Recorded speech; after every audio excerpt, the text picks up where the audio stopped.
হুগলি নদীপুরো বাংলার জল জীবন ধারা এই দেবত্ব ভূমিতে এসে আমি বাবা তারকনাথ महाप्रभु जगन्नाथ देव के शत शत प्रणाम जानाई।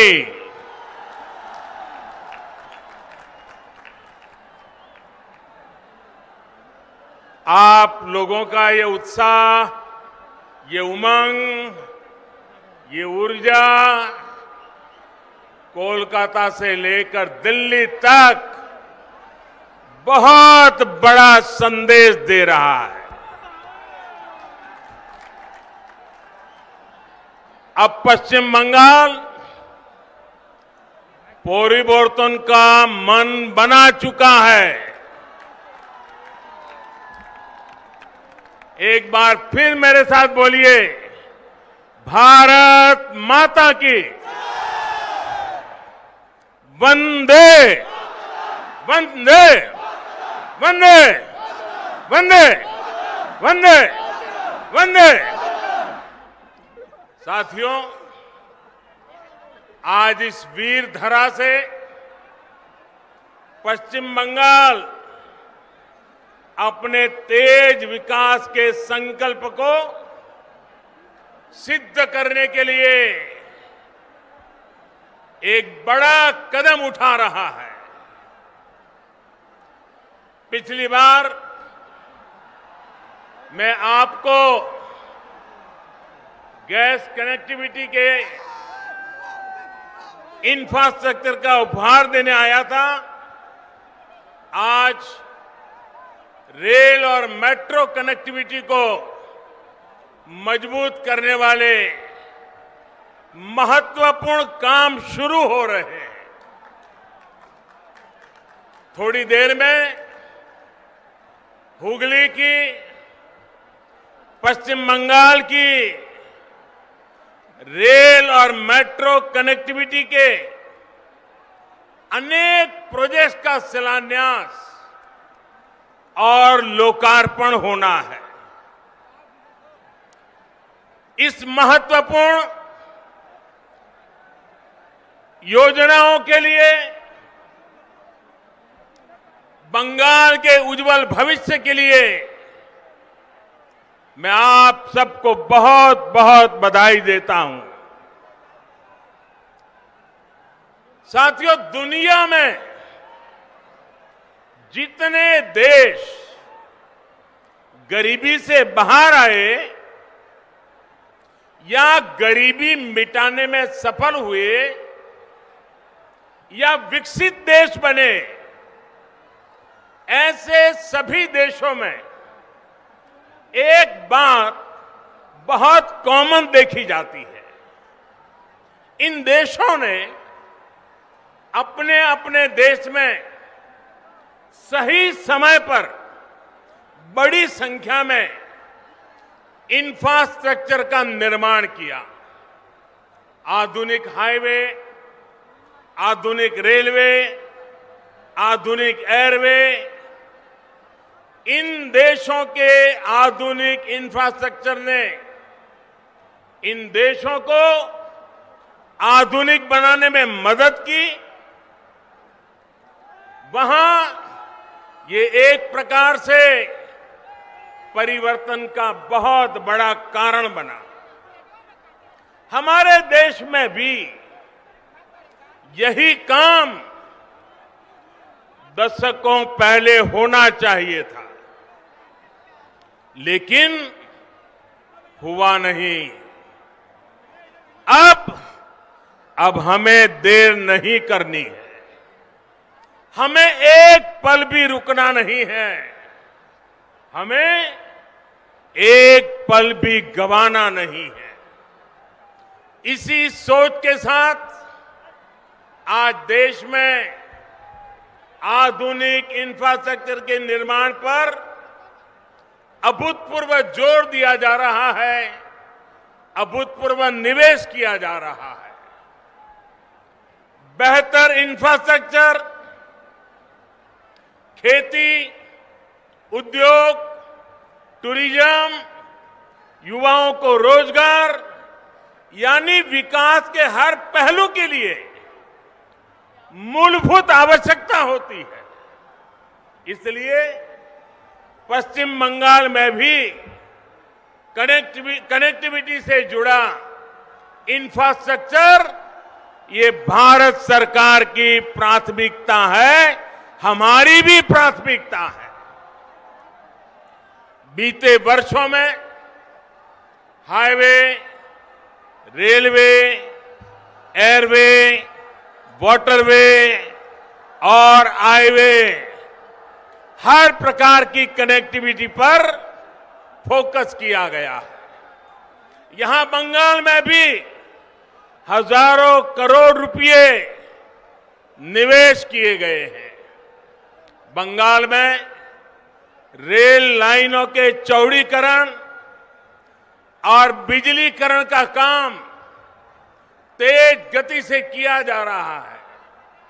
भाइयों बहनों, अब रेलवे को लेकर पश्चिम बंगाल में संभावनाओं के नए द्वार खुल रहे हैं। पूर्वी डेडिकेटेड फ्रेट कॉरिडोर का बड़ा लाभ पश्चिम बंगाल को होने वाला है।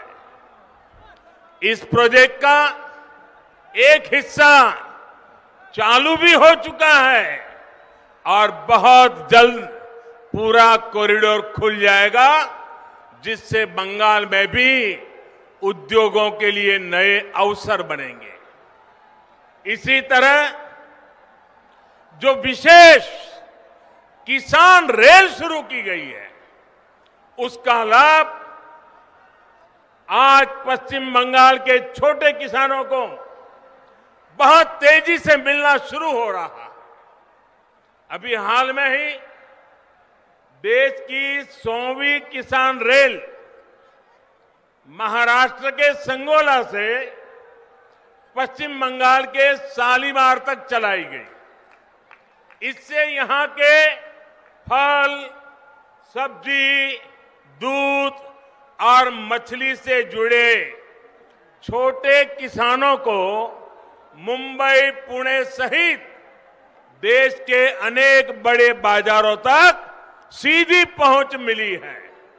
भाइयों और बहनों, आज उत्तर 24 परगना, हावड़ा, हुगली जिलों के लाखों छात्र छात्राओं, कर्मचारियों, श्रमिकों के लिए भी बहुत बड़ा दिन है।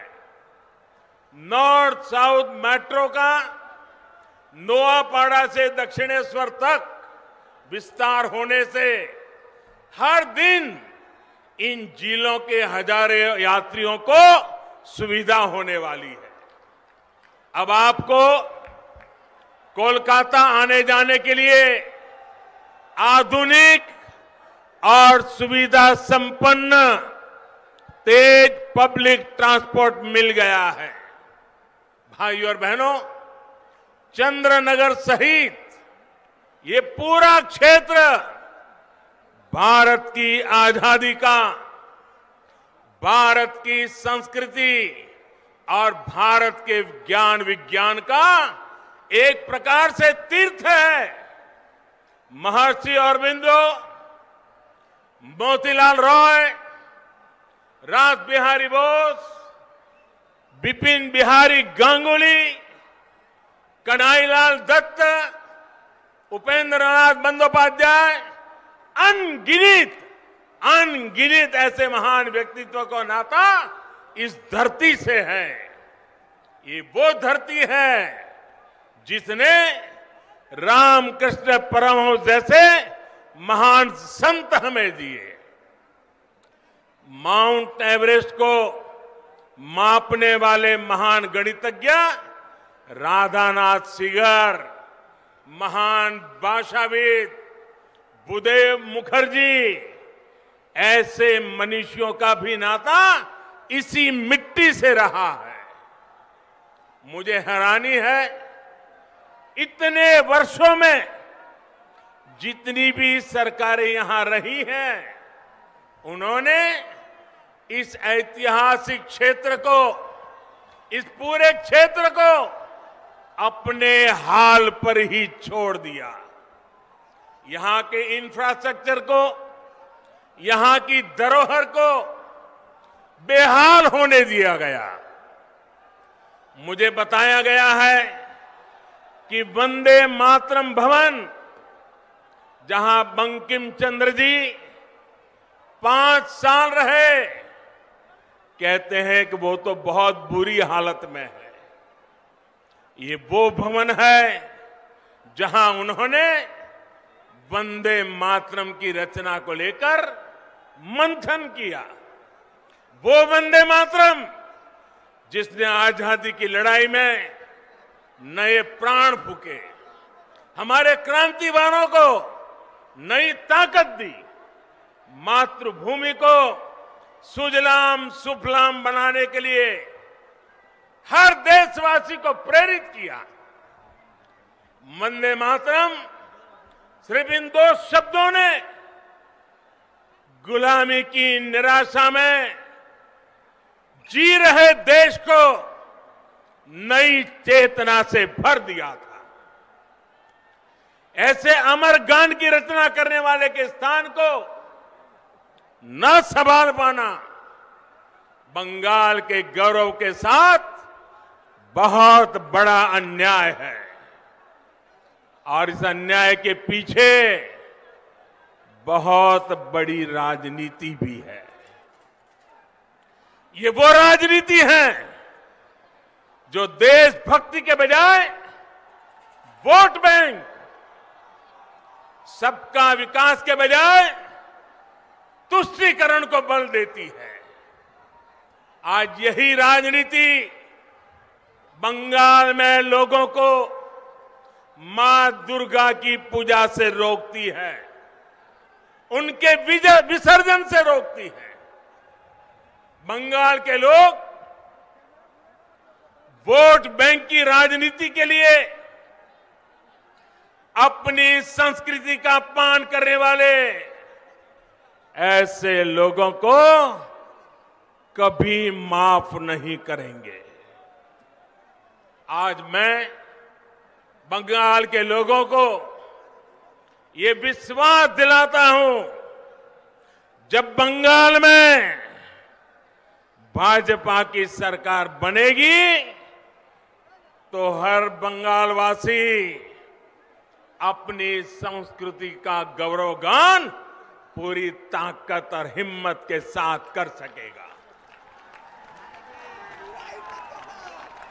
कोई उसे डरा नहीं पाएगा, कोई आपको दबा नहीं पाएगा।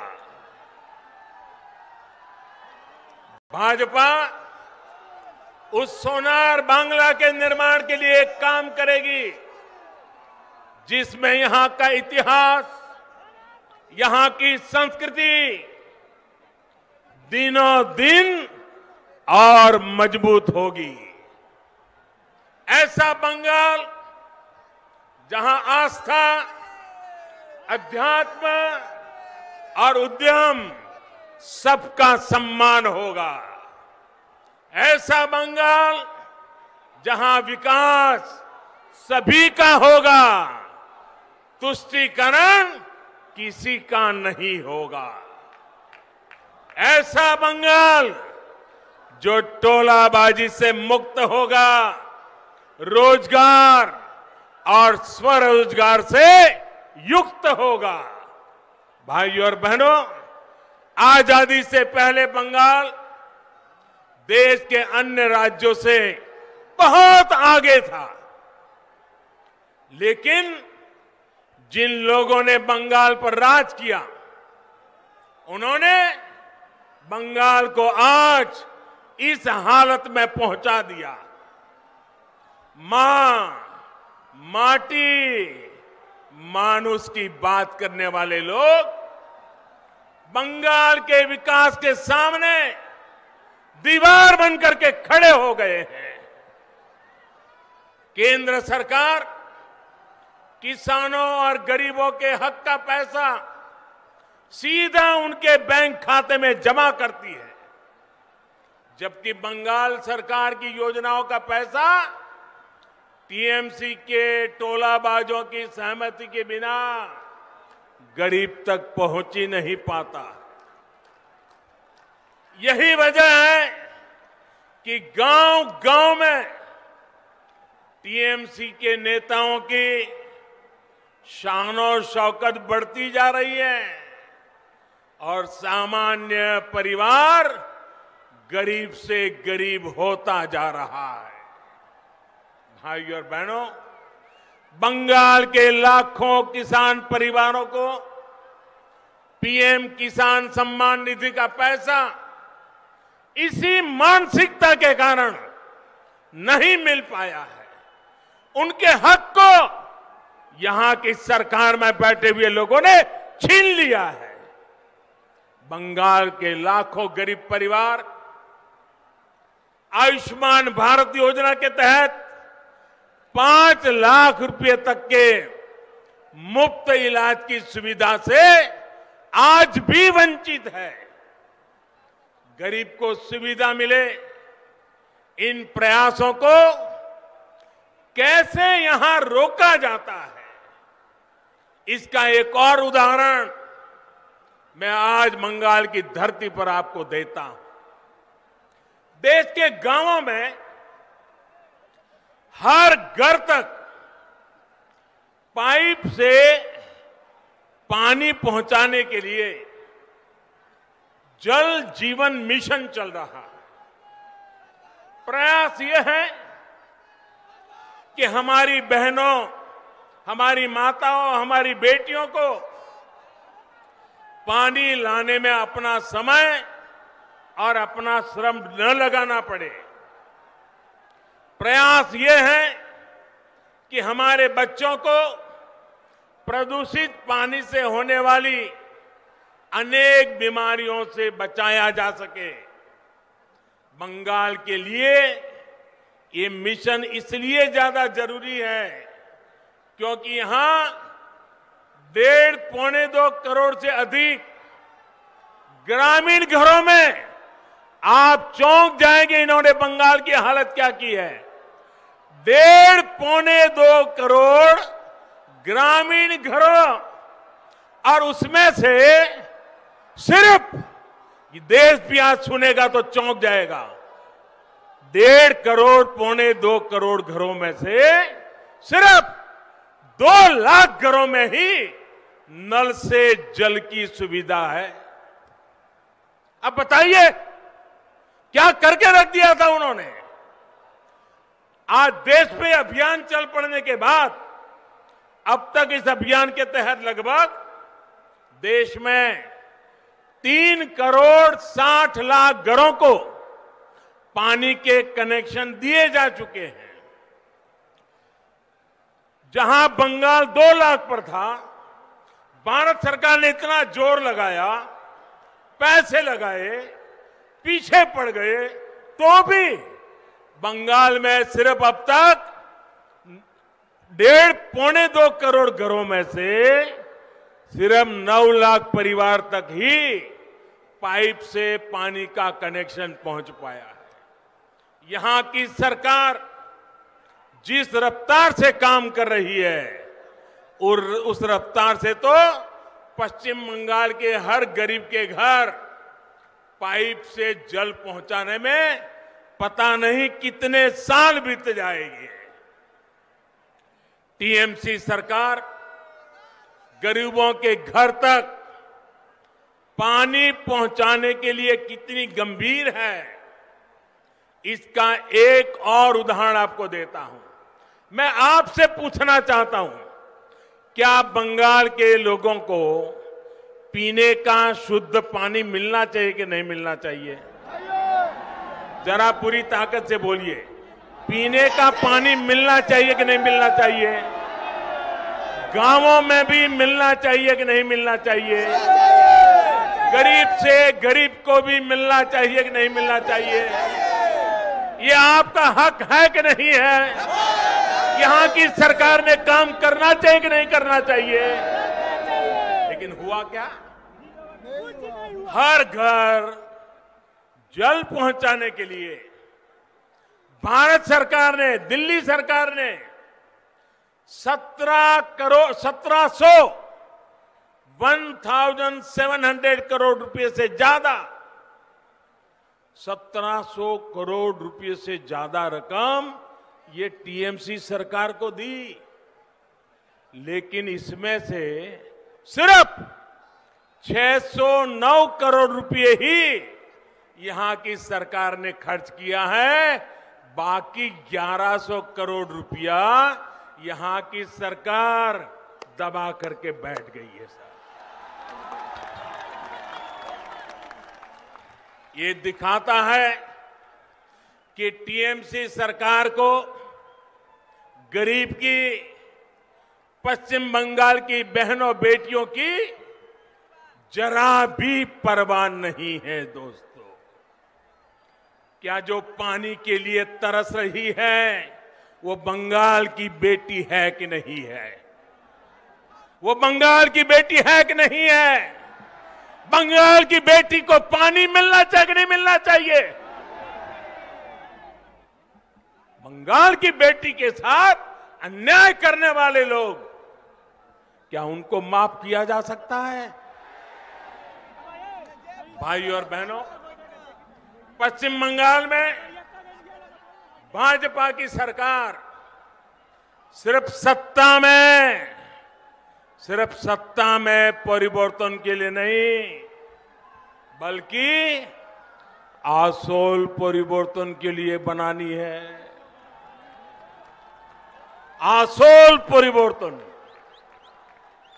बल्कि यहां कमल खिलाना इसलिए जरूरी है ताकि पश्चिम बंगाल की स्थिति में वो आसोल परिवर्तन आ सके, जिसकी उम्मीद में आज हमारा नौजवान जी रहा है।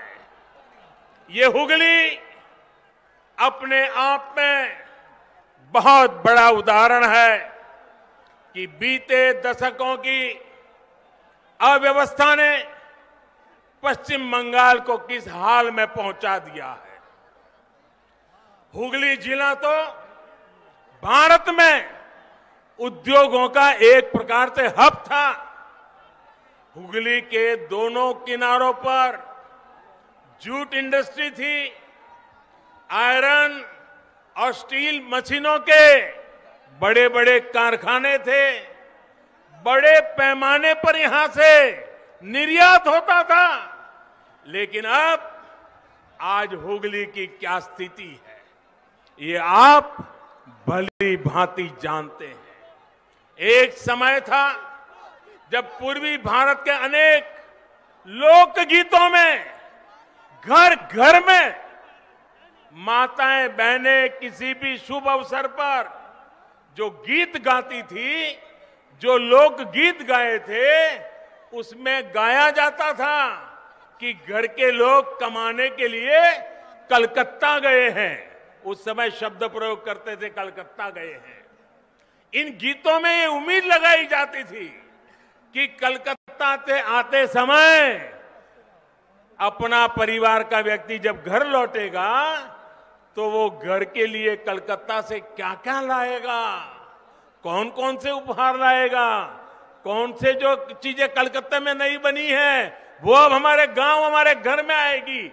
ऐसे गीत बंगाल के बाहर, उड़ीसा हो, बिहार हो, आंध्र तेलंगाना तक, इधर आसाम, नॉर्थ ईस्ट, लोग घर में गाते थे।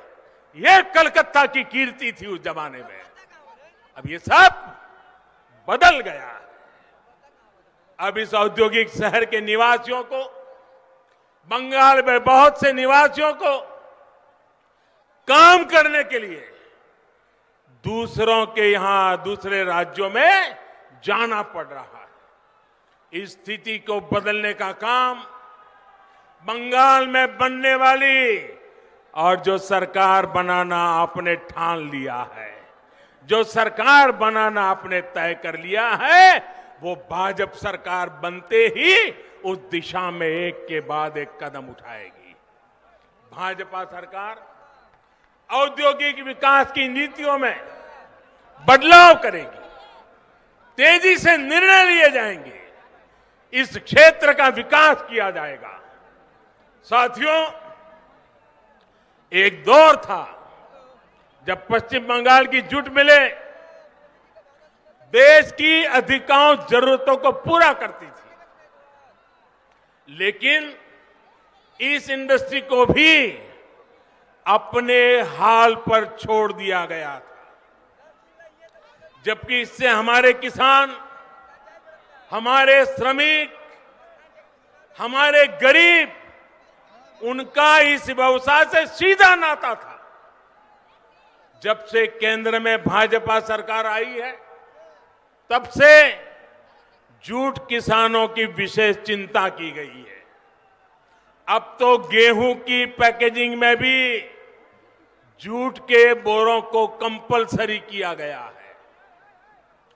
चीनी की पैकिंग के लिए भी बड़ी मात्रा में जूट का उपयोग हो रहा है। साथियों, हुगली के आलू किसान जो यहां की शान रहे हैं, उनकी स्थिति भी किसी से छिपी नहीं है। यहां के आलू और धान, इसके जो किसान हैं, उन किसानों को कौन लूट रहा है, ये मुझसे ज्यादा आप लोग जानते हैं। जब तक यहां फूड प्रोसेसिंग के कारखाने नहीं लगेंगे, जब तक किसानों को अपनी उपज बेचने की आजादी नहीं मिलेगी, तब तक ना तो किसानों का हित होगा और ना ही मेरे मजदूर भाइयों बहनों का होगा। साथियों, बंगाल में निवेश के लिए उत्साह की कमी नहीं है।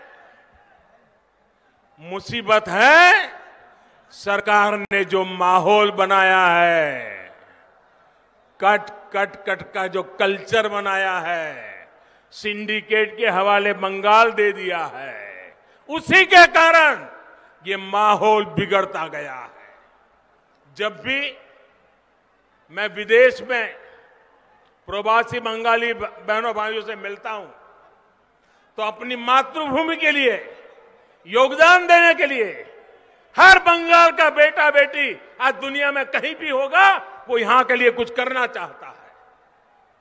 लेकिन उनकी सिर्फ एक ही शिकायत रहती है कि वो योगदान करे भी तो कैसे करे।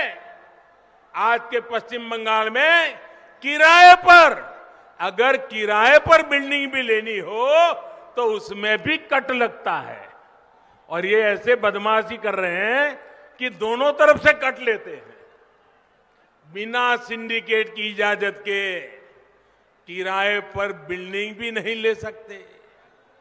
इस स्थिति को पश्चिम बंगाल के बारे में बनाई गई इस धारणा को हमें मिलकर के बदलना है। और इसलिए यहां आसोल परिवर्तन लाना है, यहां पूर्व बहार से कमल खिलाना है। साथियों, बंगाल का विकास तब तक संभव नहीं है जब तक यहां सिंडिकेट का राज रहेगा। बंगाल का विकास तब तक संभव नहीं है जब तक यहां टोलाबाजों का राज रहेगा। बंगाल का विकास तब तक संभव नहीं है जब तक कट कल्चर बंगाल में रहेगा।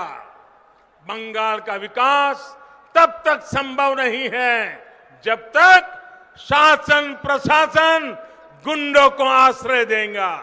बंगाल का विकास तब तक संभव नहीं है जब तक कानून का राज पश्चिम बंगाल में स्थापित नहीं होता। ये तब तक संभव नहीं है जब तक पश्चिम बंगाल में सामान्य जन की सुनवाई करने वाली सरकार यहां नहीं बनती है। इसी स्थिति को बदलने के लिए आज पश्चिम बंगाल के कोने कोने से आवाज आ रही है। আর নয় অন্যায়, আর নয় অন্যায় আমরা আসল পরিবর্তন চাই। আমরা আসल परिवर्तन चाहिए।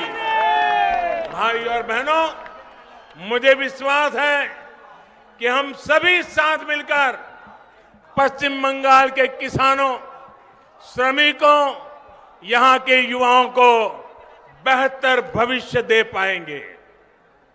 भाइयों बहनों, एक बार फिर आज अनेक भेंट सौगातें बंगाल को मिल रही है। उज्जवल भविष्य के लिए ये इंफ्रास्ट्रक्चर के काम आने वाले हैं और इस सब के लिए आप सबको मैं बहुत बहुत बधाई देता हूं। मेरे साथ दोनों हाथ ऊपर करके पूरी ताकत से बोलिए, भारत माता की, भारत माता की, वंदे वंदे वंदे वंदे वंदे वंदे वंदे वंदे वंदे वंदे वंदे वंदे